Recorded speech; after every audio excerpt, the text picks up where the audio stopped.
की बार हरतालिका तीज 26 अगस्त की है। गणेश चतुर्थी के एक दिन पहले आ जाती है। सहज भाषा में समझ लो तीज को। हस्त नक्षत्र तृतीया सबसे पहली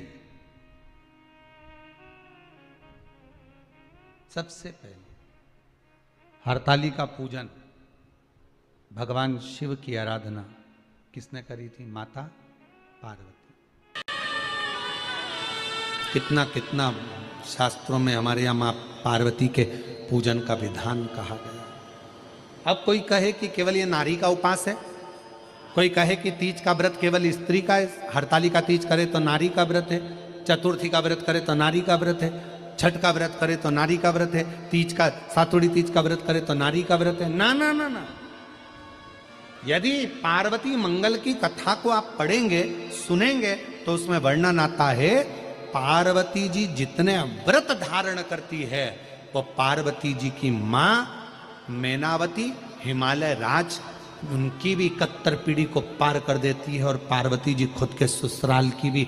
जितने गण शिव महापुराण की कथा कहती है पार्वती जी के एक व्रत धारण करने से, मां जगत जननी के एक व्रत उठाने से, तीज का व्रत अगर मां पार्वती जी करती है तो शंकर भगवान के पास में जितने भूत प्रेत डाकनी पिशाचनी चुड़ैल भयंकर गण होते हैं, पार्वती जी अपने व्रत के बल से उन भूत प्रेत को भी मुक्त कर देती है। इतना बल माता पार्वती के व्रत में होता है। इतना बल।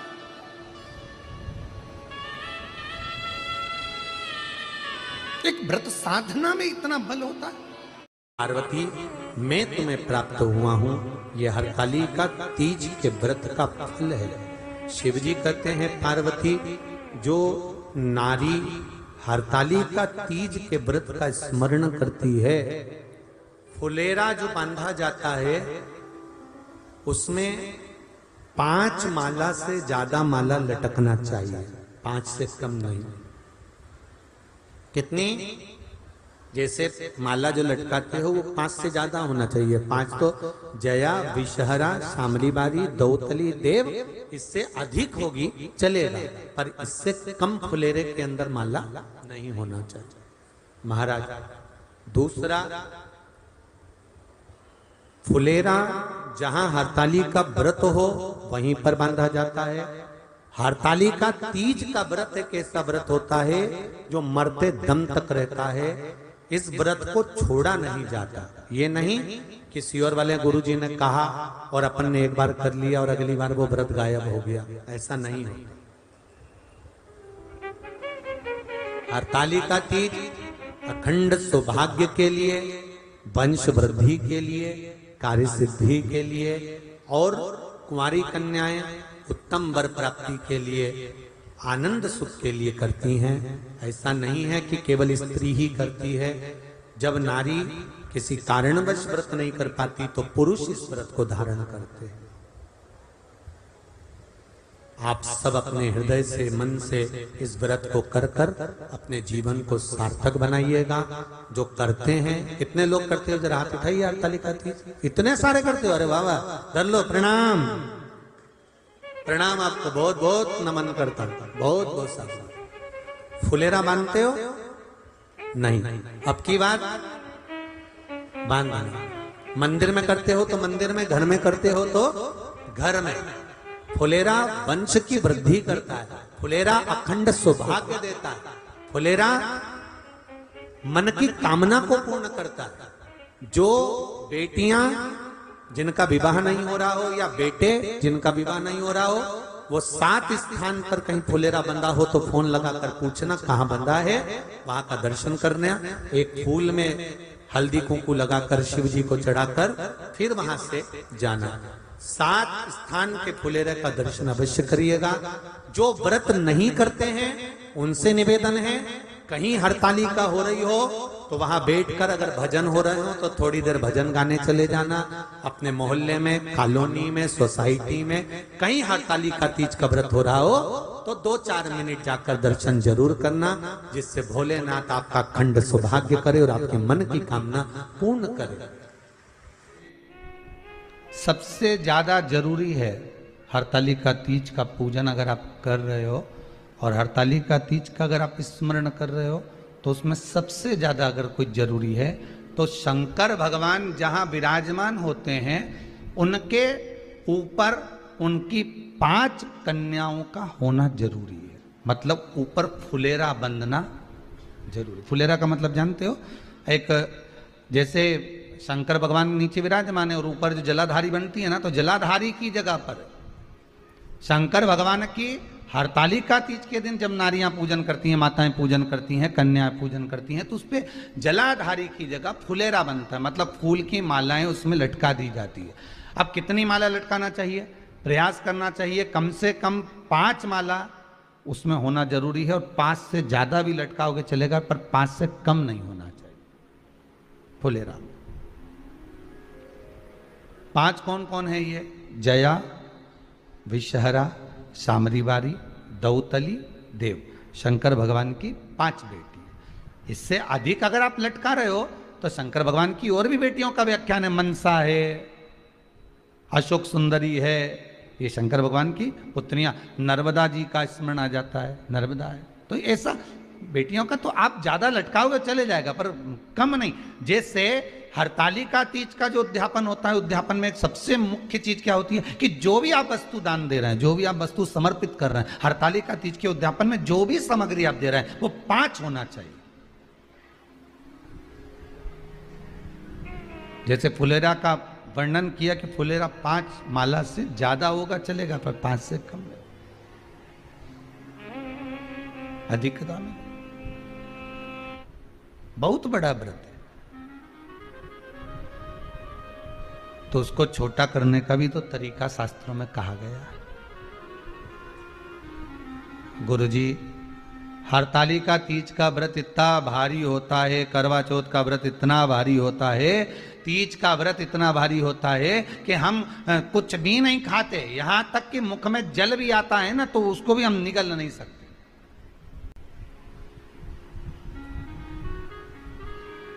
अब इतना भारी व्रत, और शास्त्र कहता है कि हरतालिका तीज का उद्यापन तो पहले होता ही नहीं, एकादशी का तो हो जाता है। और यहां तो हरतालिका तीज का, अब एकादशी का तो आप 26 एकादशी जब आपकी पूरी हो जाए, 3 वर्ष बाद अधिक मास आ जाए, 26 पूरी एकादशी का व्रत करो, तुम 11 पे करो, तुम्हारी मर्जी पड़े। 26 एकादशी पर जब व्रत करोगे तो ये आपके ऊपर है, 26 पर करो।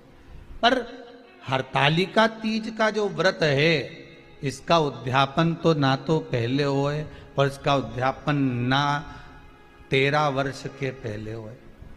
इसका उद्यापन तो जब तक कन्या हो, चाहे स्त्री हो, चाहे नारी हो, चाहे पुरुष हो, हरतालिका तीज का अगर उसको उद्यापन करना है तो 13 वर्ष तक तो आपको व्रत करना ही पड़ेगा, उसके बाद ही इसका उद्यापन होता है।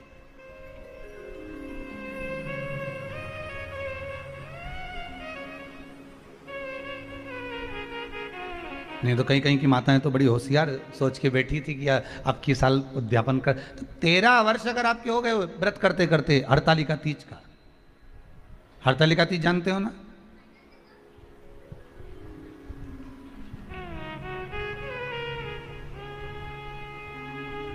तेरह वर्ष अगर आपके हो गए भगवान की भक्ति को धारण करते करते, 13 वर्ष अगर आपके हो गए हैं भगवत स्मरण करते करते, उसके बाद में आप बड़े प्रेम से, बड़े आनंद से आप व्रत का उद्यापन करो, कोई मना नहीं। पर यदि आप उद्यापन कर रहे हो और आपका मन है कि मुझे उद्यापन करना ही है, तो 13 वर्ष तक जिस भाव से आप भगवान का व्रत कर रहे हो, साधना कर रहे हो, स्मरण कर रहे हो, उसी भाव से आप उसको करें। घर पर या मंदिर में आप शिव जी की जब आराधना करें तो उसके ऊपर फुलेरा बंधा होना चाहिए। जैसे ये शिवलिंग आपने बनाया, बालू रेत का, मिट्टी का जो शिवलिंग का निर्माण करा है, उस शिवलिंग का निर्माण करने के बाद में आपके मध्य में जब आप शिवलिंग बनाते हो घर के अंदर हॉल में या मंदिर में, तो ऊपर कोई कुंडी वगैरह लगी हो, पंखा लगा हो, उस पे से रस्सी बांध कर लेकर आकर इस फुलेरे को इस तरह से शिव जी के ऊपर लटकाया जाता है। इसको फुलेरा कहते हैं। ये भगवान शंकर का अखंड सौभाग्य देने का फुलेरा होता है, जिसको माता पार्वती जी, उमा, कात्यायनी देवियों ने इसका स्मरण किया। एक गोल होता है,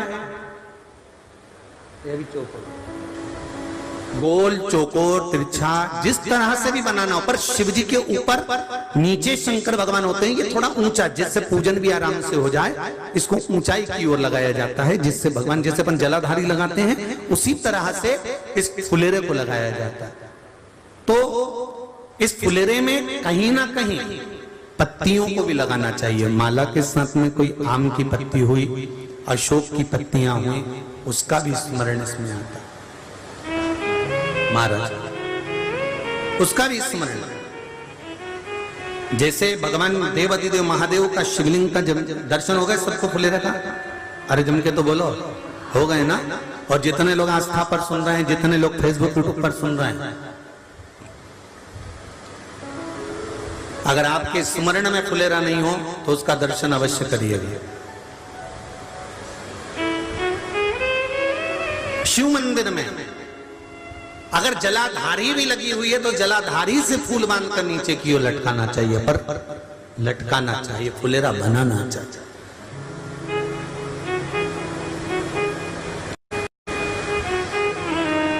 सात फल हैं फुलेरा।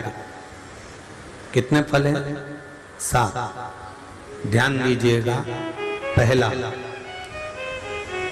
फुलेरा जो नारी व्रत करती आती है और व्रत कर्म उसका चलता रहता है, उस व्रत कर्म के अंतर्गत मान लो किसी कारणवश बीमारी में, कोई गमी के अंतर, कोई सूतक सावड़ के अंतर्गत अगर नारी पूजन नहीं कर पाती है, पूजन नहीं कर पाई और उसने केवल फुलेरे का दर्शन ही कर लिया, अपने पलंग पर पड़ी पड़ी भी फुलेरे का दर्शन कर लिया है, तो नारी को हरतालिका तीज के व्रत का फल प्राप्त हो जाता है।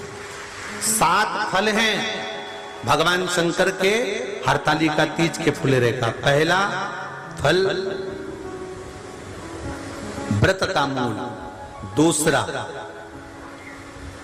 यदि कोई नारी आई और उसके संतान नहीं, 10 साल, 8 साल, 5 साल, 6 साल, 7 साल, 12 साल, 15 साल हो गए, उस फुलेरे का मात्र स्मरण कर कर एक पुष्प भी उसने अगर हल्दी कुंकू का लगाकर उस फुलेरे का टच कर कर भगवान शिव के पावन चरणों में रख दिया है और विनती कर कर गई है, तो अगला फुलेरा वो खुद बनवाती है, उसकी गोदी में संतान आ ही जाएगा। अगला फुलेरा वो खुद बनवाएगी, के जाएगी, जीजी अगली बार फुलेरा मेरी तरफ से बनवा देना, मंदिर में फुलेरा मेरी तरफ से लगवाना, अगली बार जब तुम पूजन करो तो फुलेरा मेरी तरफ से बनवाना। ये फुलेरे का महत्व। तीसरा, महाराज हम कोई दान, गौदान, हरतालिका तीज की किताब है आपके यहाँ, जो लोग पढ़ते होंगे हरतालिका तीज की किताब, उसमें लिखा है ब्राह्मण देव को ये दान देना है, ऐसा दान देना है।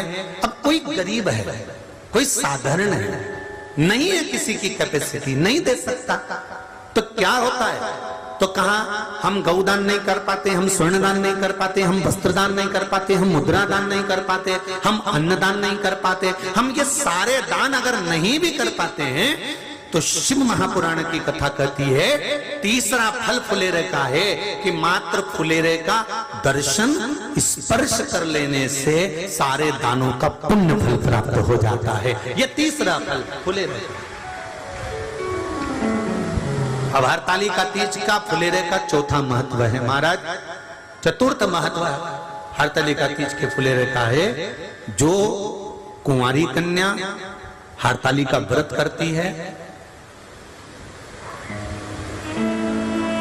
पहली बार जो हरतालिका तीज का व्रत करती हैं, या हरतालिका तीज का उद्यापन कर देती हैं, या किसी कारणवश शरीर ऐसा नहीं रहा कि बिना पानी के नहीं रह सकती, तो 2 बूंद अगर उन्होंने पानी भी पी लिया है, या कोई कारणवश एक कुछ गलती हो भी गई है, तो मात्र फुलेरे का दर्शन कर लेने से वो गलती शंकर स्वीकार कर कर उसको क्षमा कर देते हैं। ये चतुर्थ भाव के अंतर।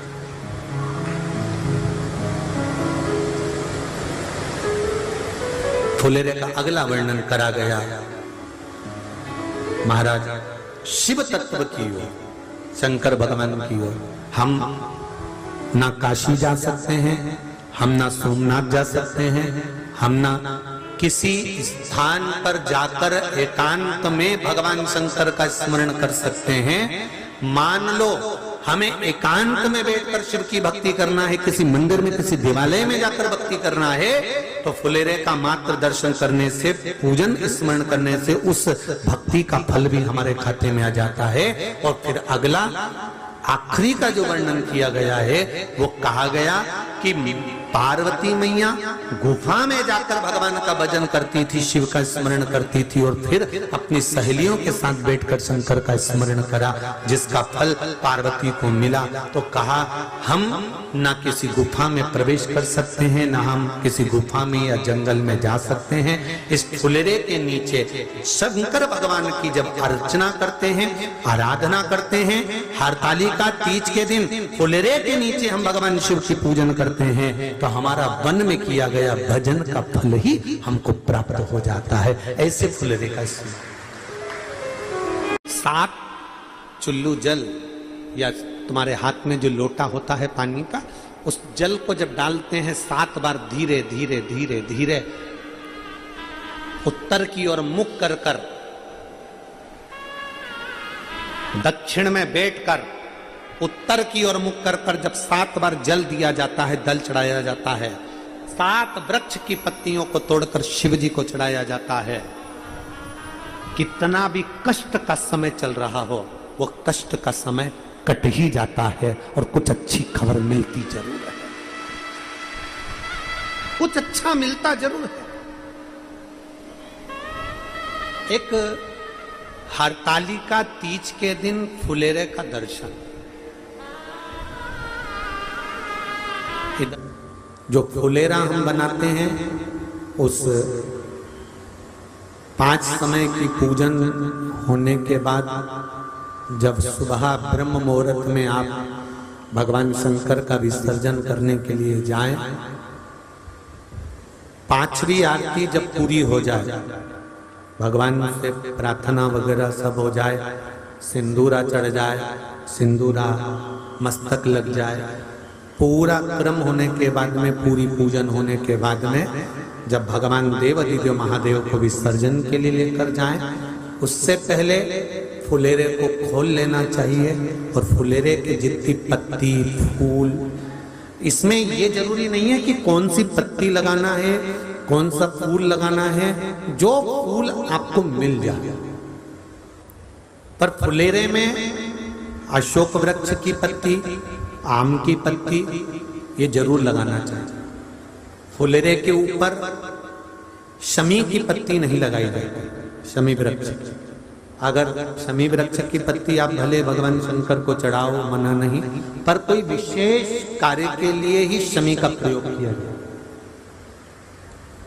शंकर भगवान को यदि कोई बहुत रोग ग्रसित हो गया या बहुत तकलीफ में है, तो शमी का पत्ता उसमें फुलेरे के अंतर्गत लगा सकते। महाराज 5वीं पूजन आरती पूर्ण होने के बाद में जब भगवान को विसर्जन के लिए लेके जाएं, उससे पहले फुलेरे के सारी मालाओं को, फूलों को निकाल कर नीचे रख लें, प्रणाम करें और माता पार्वती जी से विनती करें, हे माँ, जैसे आपका अखंड सौभाग्य है, आपके हाथों में भर भर चूड़ियां हैं, मस्तक पर चुंदड़ी है, माथे पर बिंदी है, मांग में सिंदूरा है, हे माँ ऐसी कृपा करना। हमने भी हरतालिका तीज का व्रत करा है, हमारे भी हाथों में भर भर चूड़ी रहे, मांग में सिंदूर रहे और मस्तक पर बिंदी रहे। ऐसी कृपा माँ बनाकर रखे। प्रणाम कर कर हरतालिका तीज का फुलेरा और शिवलिंग जो आपने बालू का बनाया है, माता पार्वती बनाई है, गणेश जी बनाए हैं, सब भगवान का विसर्जन में रखें। जो नदी, तालाब, बावड़ी जहाँ विसर्जन करते हैं वहाँ